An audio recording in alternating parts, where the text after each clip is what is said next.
जगदंब जगदंब जगदंब प्रतिपंचन लेखेव वर्धिष्णुर विश्ववंदिता शहासनो शिवशेषा मुद्रा मुद्राय राजते स्वराज्य संकल्पक शहाजीराजे भोसले ज्यांनी स्वराज्याचं देखणं स्वप्न पाहिलं त्या राजमाता जिजाऊ ज्यांनी स्वराज्याचं देखणं स्वप्न सत्यात उतरवलं ते राजे शिवछत्रपती आणि ज्यांनी हे स्वराज्याचं देखणं स्वप्न अंगा खांद्यावरती पेललं ते राजे शंभो छत्रपती यांना माझे त्रिवादंडन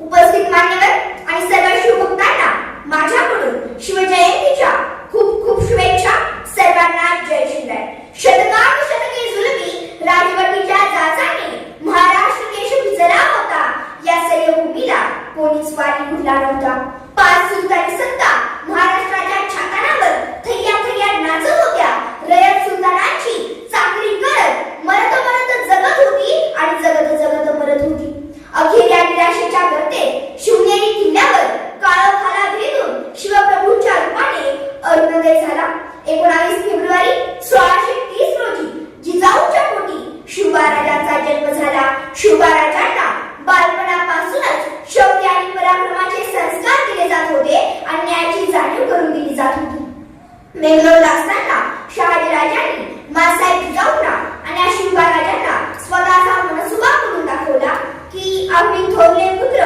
संभाजीराजे यांच्यासोबत कर्नाटकात राहून संभाजीराजे कर्नाटकात राज्य स्थापून राज्य विस्तार करतील तुम्ही शिवरायांना घेऊन पुण्याला जा शिवराय तिथली जहागिरी सांभाळत पुण्यात राज्य स्थापन करतील आणि तेथे राज्य विस्तार करतील एवढं मोठं स्वप्न त्यावेळी शहाजीराजांनी पाहिलं तेव्हा शिवबाराजांचं वय 12 वर्षांचं होतं मासाहेब जिजाऊ आणि शिवराय शहाजीराजांचा निरोप घेऊन पुण्याकडे निघाले शहाजीराजांनी सोबत काय दिलं आपल्या पुत्राला तर सोबत दिले एक स्वप्न सोबत दिला एक विश्वास सोबत दिली एक जिद्द आणि सोबत दिली एक राजमुद्रा प्रतिपंचन लेखेव वर्धिष्णुर विश्ववंदिता शहासनो शिवशेषा मुद्रा मुद्राय राजते जिचा अर्थ आहे प्रतिप्रदेच्या चंद्रकलेप्रमाणे वाढत जाणारी आणि साऱ्या विश्वाला वंदनीय होणारी अशी शहाजीराजांचा पुत्र शिवाजीराजे यांची ही राजमुद्रा लोकांच्या कल्याणासाठी आहे हे स्वप्न घेऊन शिवराय पुण्यात आले तेथे त्यांनी आपल्या सवंगड्यांच्या मनात स्वराज्याची भावना निर्माण केली 27 एप्रिल 1645 रोजी पुण्याच्या भोर तालुक्यातील रायरेश्वर मंदिरात आपल्या सवंगड्यांसह स्वराज्य स्थापनेची शपथ घेतली परकीय सत्तांची प्लाटगिरी झुगारून स्वतःचे राज्य निर्माण करण्याचा निश्चय शिवरायांनी केला आणि खेळल्या बावरण्याच्या वयात म्हणजे वयाच्या उभ्या 16व्या वर्षी आपल्या मावळ्यांना सोबत घेऊन तोरणा किल्ला जिंकला आणि स्वराज्याचं तोरण बांधलं याचा परिणाम असा झाला की सह्याद्रीच्या दऱ्याखोऱ्यातील वेगवेगळ्या जातीची वेगवेगळ्या धर्माची माणसं शिवरायांना जोडली गेली आणि जीवाची पर्वा न करता एका जीवानं लढत राहिली जे झोपले होते ते जागे झाले जे जागे होते ते उभे झाले जे उभे होते ते चालते झाले आणि चालणाऱ्याच्या खांद्यावर स्वराज्याचे निशाण आले तोरणा किल्ल्यावर शिवरायांचा कारभार सुरू होता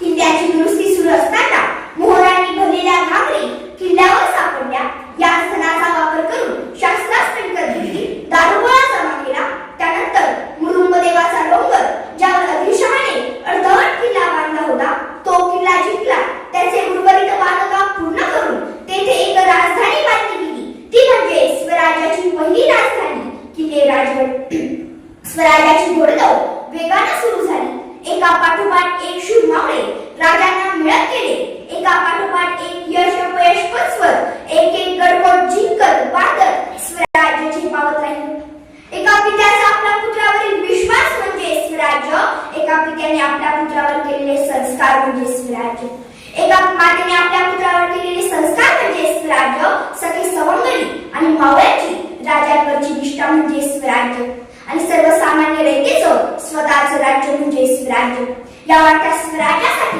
आणि स्वराज्याच्या कारभारासाठी एक बांधकाम प्रमुख हिरोजी इंदळकर यांच्या नेतृत्वात एक भक्कम राजधानी बांधली गेली ती म्हणजे किल्ले रायगड याच किल्ले रायगडावर 32 मन वजनाचं सोनेरी सिंहासन साकार झालं 6 जून 1674 रोजी शिवरायांचा राज्याभिषेक झाला शिवराय सिंहासनावर विराजमान झाले हे राज्य व्हावे ही श्रींची इच्छा पूर्ण झाली प्रौढ प्रताप पुरंदर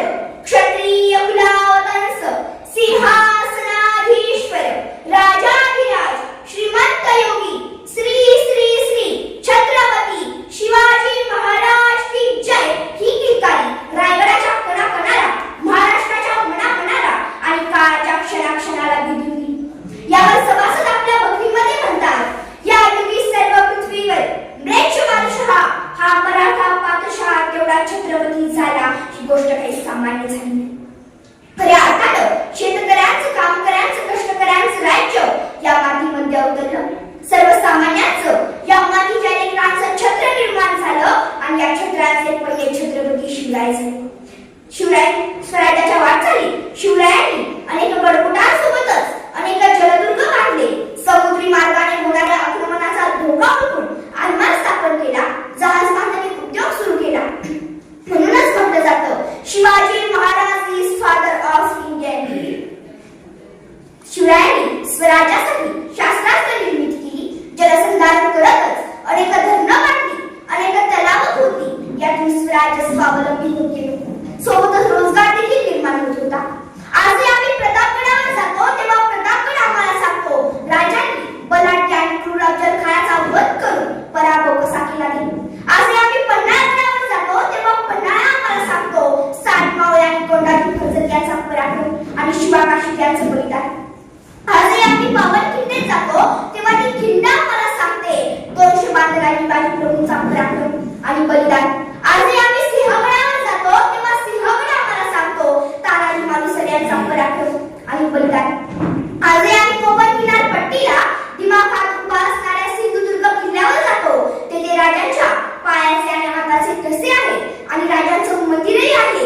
तिथे दर्शन घेऊन आम्ही धन्य होतो. आजही आम्ही श्रीमान रायगडावर जातो. रायगडाचे दर्शन घेत दरबारात पोहोचतो तर समोर सिंहासनावर विराजमान झालेले छत्रपती शिवराय दिसतात. त्यांचे दर्शन घेऊन रायगडाची भव्यता पाहत जगदीश्वराचे दर्शन घेऊन अखेर आम्ही शिवरायांच्या समाधीस्थळी पोहोचतो की जेथे राजे विश्रांती घेत आहेत. त्यांची शांतता भंग न करता आम्ही तेथे नतमस्तक होतो आणि धन्य धन्य पावतो. आजही माझ्या राजांवर आणि स्वराज्यावर जगभर आदरपूर्वक अभ्यास केला जातोय. असा जगतवंदनी इतिहास माझ्या राजांचा आहे आणि हा इतिहास लिहिला गेलाय तो इतिहासाच्या पानापानांवर, रयतेच्या मनामनांवर आणि मातीच्या कणाकणांवर. हा इतिहास लिहिला गेलाय तो शाहिरांच्या डफानं, घोड्यांच्या टापानं, तलवारीच्या खणखणाटानं, ढगांच्या गडगडाटानं, हिरव्या पिवळ्या शालीनं, सह्याद्रीच्या ढालीनं, मावळ्यांच्या रक्तानं आणि स्वराज्याच्या भक्तानं. आणि याच इतिहासाचे साक्षीदार असलेले गडकोट स्वच्छ ठेवणे आणि त्यांचे पावित्र्य जपणे हे तुमचे आमचे कर्तव्य आहे. याची जाणीव ठेवून तुम्ही सर्वजण वागाल अशी आशा बाळगते. आणि शेवटी एवढेच खरे, शिवरायांचे 8वावे रूप, शिवरायांचा 8वावा प्रताप, शिवरायांचा 8वावा साक्षेप भूमंडळी. जय जिजाऊ, जय शिवराय. धन्यवाद.